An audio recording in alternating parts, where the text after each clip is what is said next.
Welcome to Theory of Pets. I'm a passionate pet owner with a drive to help others like me uncover the truth about the pet industry and what goes on behind the scenes.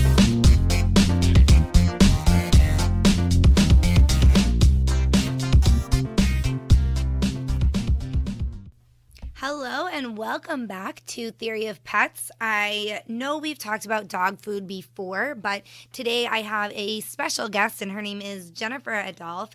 She is the head nutritionist at Petcurean, which is a dog food company. If you've never heard of them, Petcurean really believes that one for all philosophy that we see in a lot of dog food products just isn't the way to go. They make a lot of different recipes for individual pets.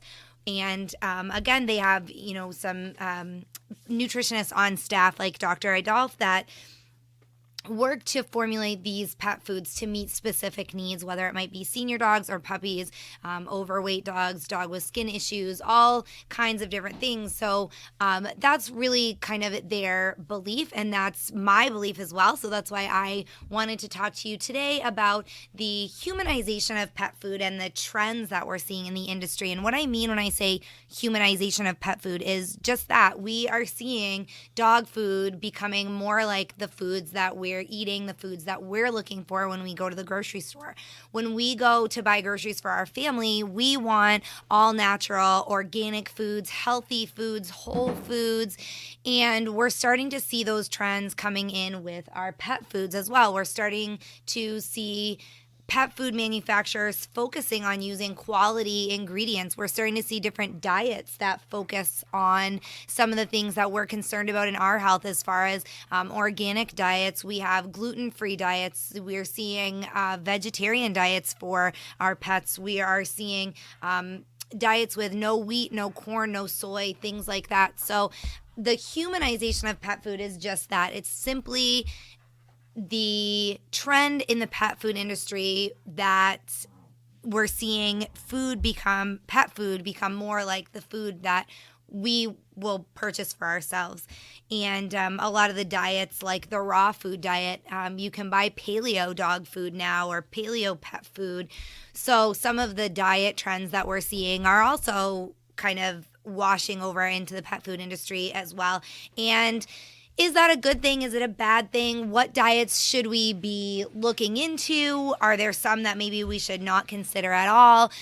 You hear a lot of times that the vegetarian diet is not a proper diet for a canine. Canines need protein, they need nutrition, when in fact, and as I will speak with Dr. Adolphe in a little while, that's not always the case. Some dogs do thrive on a vegetarian diet. So I wanted to talk to Dr. Adolphe about the humanization of pet food.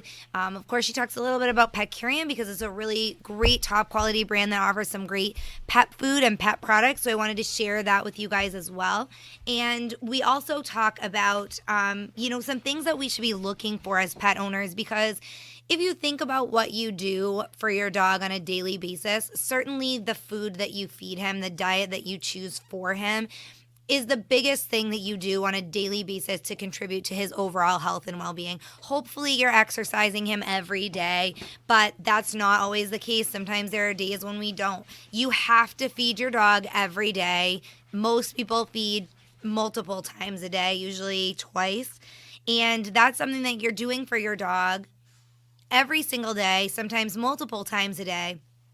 That is directly impacting his health and well-being. So dog food needs to be something that we educate ourselves about in so many different ways, and not just in the ingredients in the foods that you're purchasing, not just in commercial foods in general, but we need to really take a look at the different diets that are out there. Take a look at the different ways that we can get pet food. There is commercial food. You can make your own food. There are prescription diets. So there's lots of different choices, and it can be very overwhelming. But the more that we educate ourselves and the more that we help to educate other pet parents, the better choices that we can make for our dog. Because like Petcurean, I believe that every dog is different. Every dog has his own individual needs. Some dogs are more active, and they need a diet that's going to cater to that. Some dogs are not quite as active. They're on the lazy side, so they need a diet that caters to that. Some dogs are overweight. Some dogs are diabetic. Some dogs have kidney trouble, heart conditions,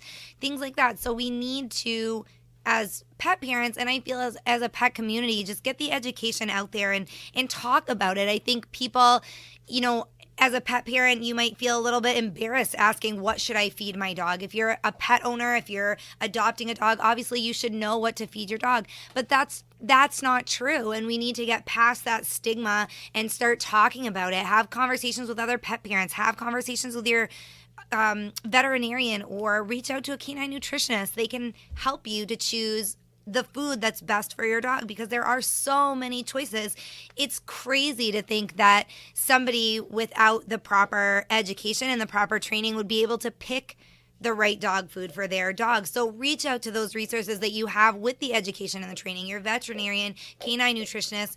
As Dr. Adolphe will point out in just a little while, there are some really great pet food companies. And of course, you can't trust everything you find on the internet, but there are some pet food companies that have some really great resources on their websites, and it might not necessarily be geared toward their pet food, but just pet food in general. What types of food are available, and what things might your dog need in his diet? So, look at some of those trusted sources, some of those reputable sources, and try and do as much research as you can about the diet that you give your dog, because it is single-handedly the most important thing that you do that affects his overall health and well-being, and it can ultimately add years or take years off of his life. So it's something that we need to take very seriously.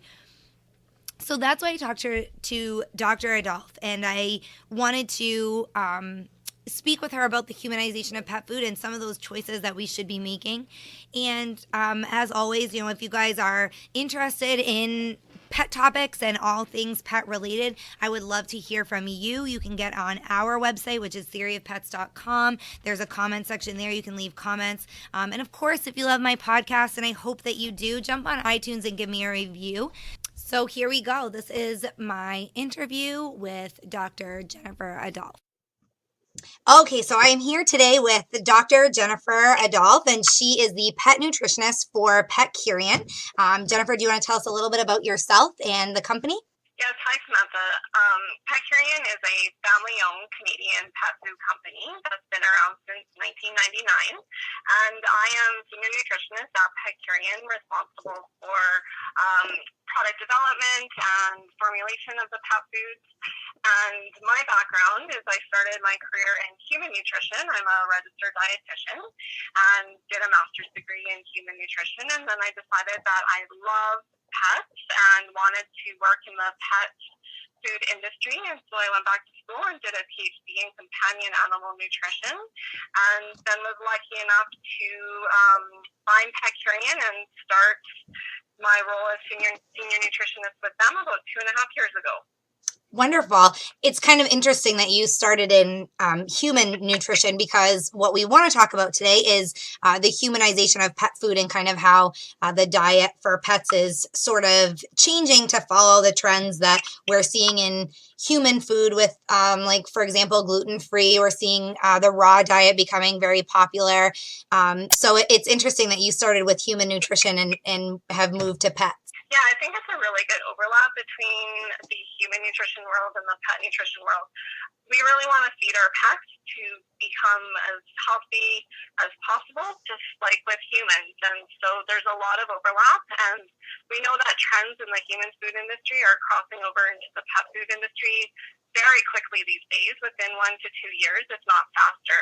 And so there is a lot of overlap there, and both worlds fascinate me. So I really feel fortunate to work in this industry. And you said that they're crossing over fairly quickly. Do you think because we're seeing obviously the benefits for some of these diets for humans, and then people are just assuming that if they're good for humans, we should try it with our canine companions or whatever pets we might be feeding? Yeah, I think so. I think that people are more and more often viewing their pets as important family members.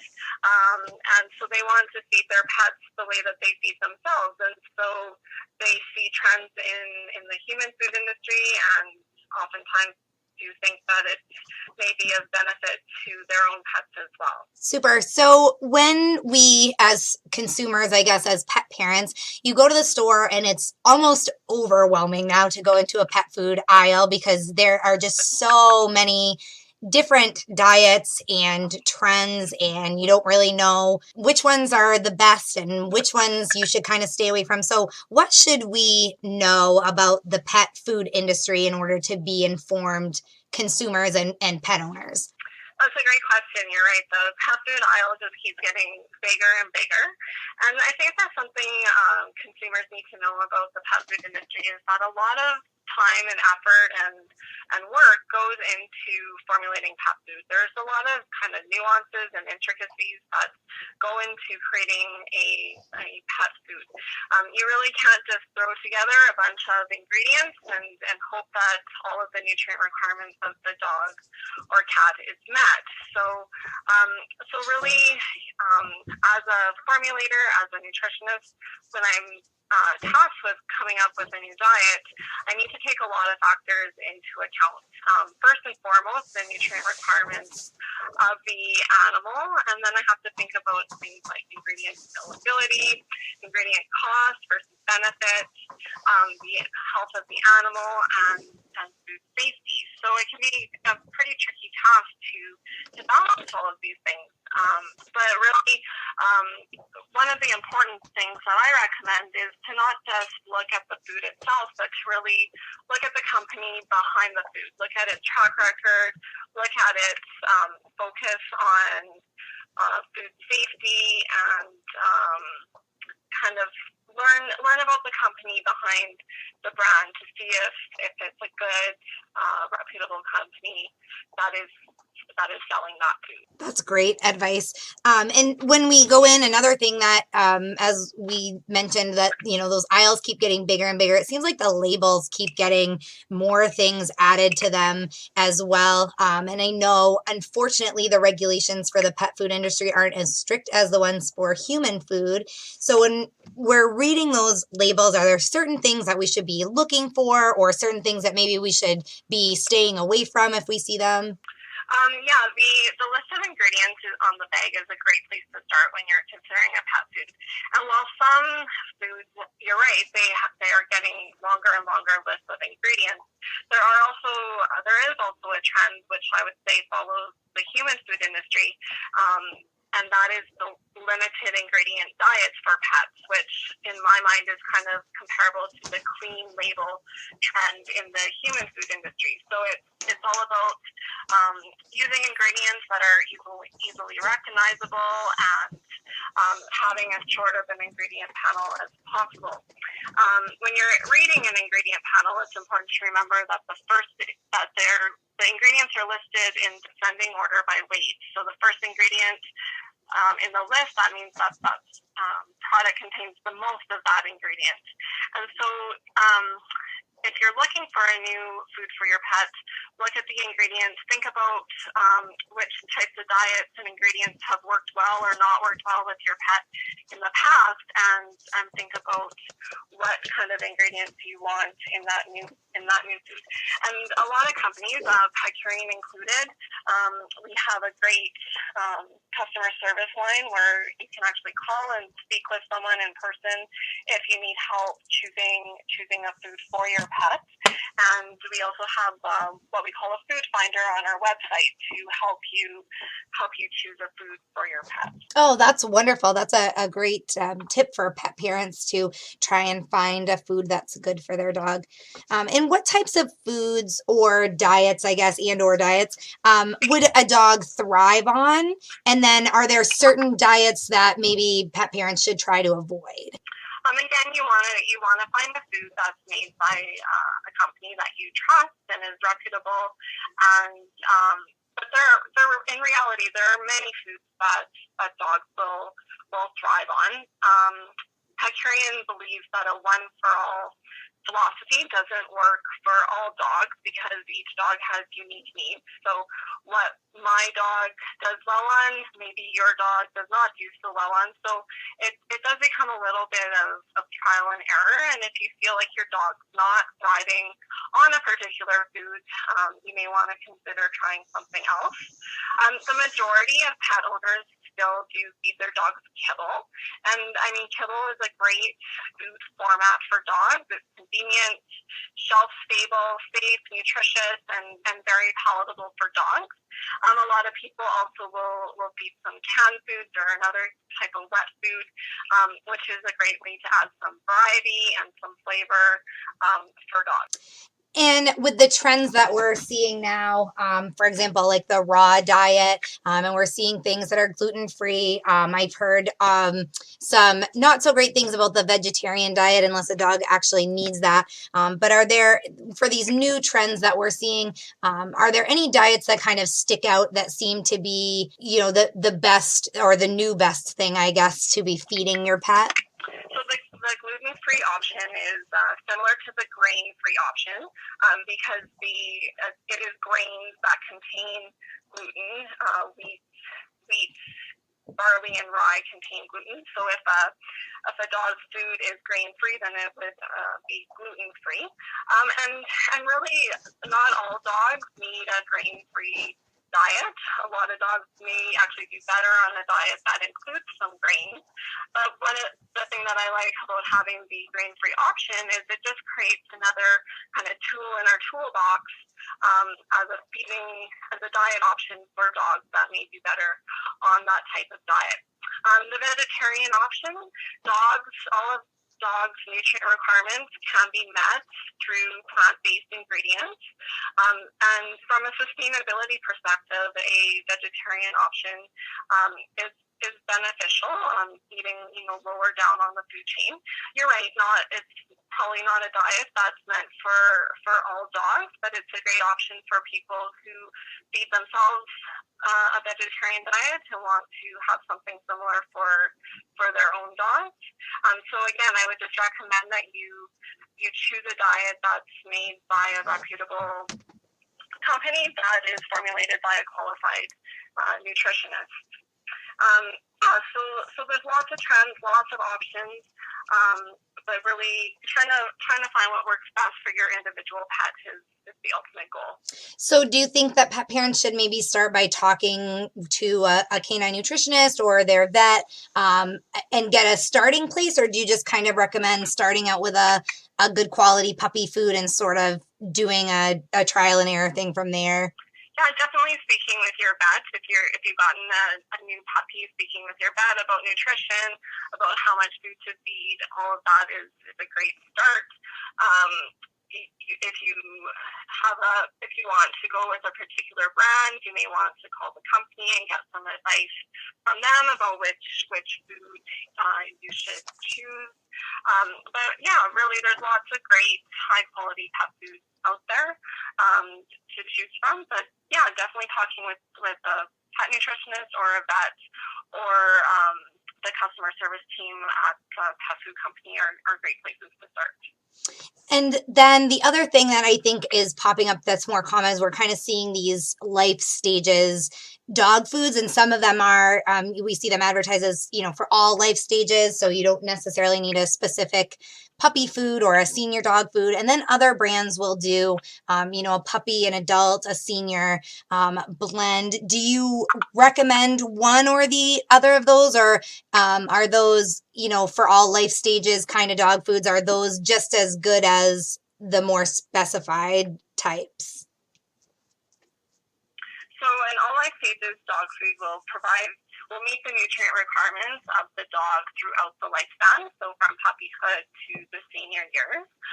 However, a life stages diet might be more suitable for some pets, depending on their individual health status, the breed, their age, etc. So, for example, our now fresh line of dog food recipes are designed with life stage and breed size in mind, and those recipes are specific for puppies adult and senior, and are available also in small breed and large breed recipes. And so if you have, say, for example, an older dog that's not very active, then a senior a food that's designed for senior pets that's typically lower in fat, may be ideal for the senior dog, because it'll be provide fewer calories and help the dog either maintain their body weight to prevent weight gain or help them possibly shed a few pounds. So again, either are good options, but it comes down to choosing what works best for your individual dog. Sure. So probably another thing to discuss with your veterinarian or a canine nutritionist if there's one in your area. Yes, definitely. Great. Those are the only questions that I had for you, but if there's anything that you feel like maybe we left out or anything about Petcurean that you'd like to add in, that would be absolutely wonderful. Sure. Well, I wanted to let you know that Petcurean just recently launched a brand new line of pet food called Gather, and the idea behind Gather is to provide food for dogs and cats with sustainability and transparency, and organic ingredients are the key aspects of the brand. And we know that one of the biggest trends right now in both the human and pet food arenas is transparency. Global warming, climate change, extremes in weather, it's all on our minds. So we just launched Gather in August of this year, and we'll be starting to ship the food to retail stores in October. So we're really excited about that. Absolutely. That's wonderful. I agree. Transparency is certainly a growing trend. And I think sustainability as well. I think as we become more eco-aware and more eco-friendly in the products that we're buying for ourselves, I do see a trend in that in the pet industry, not just in food, but in all the products that we're buying for our pets. So that's something that we definitely need to focus on as well. So that's great. Kudos to you guys for that. Yeah, thank you very much.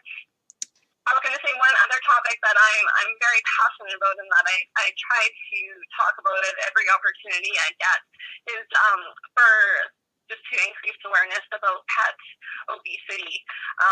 It's a huge issue in the pet population in North America, and pet parents need to be aware about how to assess if their pet is at an ideal body weight or a little bit overweight. And Petcurean offers a body score chart on our website to help pet parents figure out if their dog is at an ideal body weight. And because really maintaining an ideal body weight is one of the best things that pet parents can do to help ensure that their pet lives a long, healthy life. And so I just put that in there too. I know it's not totally on the topic of today, but wanted to mention that as well. No, absolutely. I think anytime we talk about pet food is a good time to talk about obesity. It is something that, I call it an epidemic, and it's not just for pets, it's for people too. I think one of the things that I hear the most from pet owners is that, because like you, I try to educate people kind of in every way that I can. And especially with friends and family, if I see a dog that's overweight, I'll mention that, did you know that your dog's actually, a little bit overweight? And people, a lot of times, I don't think they realize that their dog is overweight, and that, that's a really serious thing. I think the other thing I hear often too is, well, I know he's overweight, but, we like to give him table scraps, or he gets his, treat every day, or whatever the case may be. And I don't think they realize quite how negatively it affects their health, and how quickly that it can really make their health go on a downward spiral. So I think that's a very important topic to talk about as well. Yeah, I agree. I think that because obesity has become so prevalent, we start to think that body shape type is actually how pets should look, but it's not until people are educated and really realize what is an ideal body weight that they realize, oh yes, my pet is a little bit overweight. And you're right. Yeah, we people need to really consider that. Some of the research that I did showed that there were changes in heart function after just a few weeks of obesity. So, wow. you're right. It really is. It really can have a quick effect on health. And some research has shown that it can decrease the lifespan of dogs by as much as 2 years. And for an animal that only lives, 10 to 14 years, typically, that's a significant decrease. Yeah, absolutely. Whenever I talk about obesity, that's the one thing I always lead off with, because I don't think people realize when you say, it can take a couple of years off your dog's life, it really kind of hits home and makes them realize just how serious of an issue that it is. We think, like you said, I think we see so many chubby little dogs and they're so adorable and everybody kind of thinks that that's the ideal, but it's very detrimental to their health. So I appreciate you throwing that in there, because like I said, any time you talk about pet food, that's certainly a topic that goes hand in hand. For sure. Yes. I hope you guys enjoyed that interview as much as I did. I learned so much from talking to Dr. Jennifer Adolphe, and I want to thank her very much for coming on the show and being on the podcast. I think that was very beneficial and a lot of great information.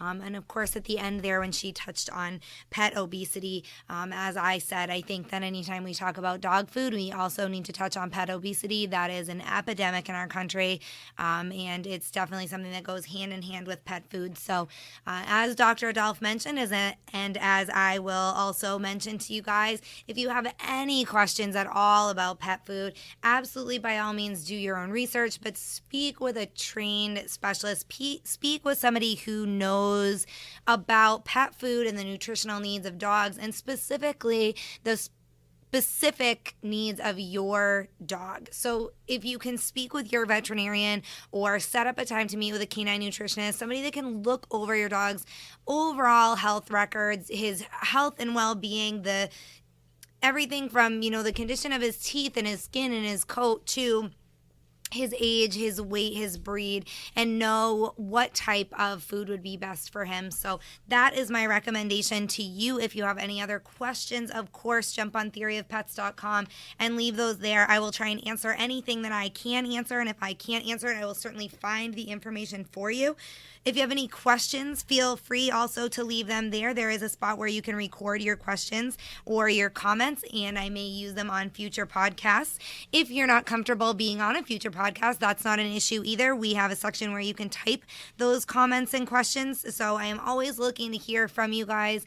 And again, if there's anything I can answer, if you have the question, chances are there's somebody out there listening who has the same question. So do us all a favor, share those questions, share those comments, and I will be sure to get back to you. If you guys enjoyed the podcast, please take just a couple of minutes, jump on iTunes and leave me a good review. That really helps me get the word out about the podcast, which will help me grow it faster and be able to get more specialists like Dr. Jennifer Adolphe on with me. So if you guys could take a minute and do that, I would greatly appreciate it. I will see you back next time. I am going to, on a different track, but definitely a related note, next time I am talking about pet diabetes, specifically dog and cat diabetes. That is something that is a growing epidemic as well, and it's something that I think a lot of pet owners aren't educated about, and they don't know what signs to look for. As many as 1 in 5 dogs now have canine diabetes, and I'm not exactly sure the statistics on cats, but that's a growing number as well. I know it's less in cats because cats can actually go into diabetic remission. So anyway, but it's something that we need to be educated about, and it's something that all pet parents should know about, whether your dog's diagnosed now or you just want to be educated about it, because you never know when those signs could pop up. So stay tuned next week for that, and I will see you guys back next time on Theory of Pets. Thanks for listening.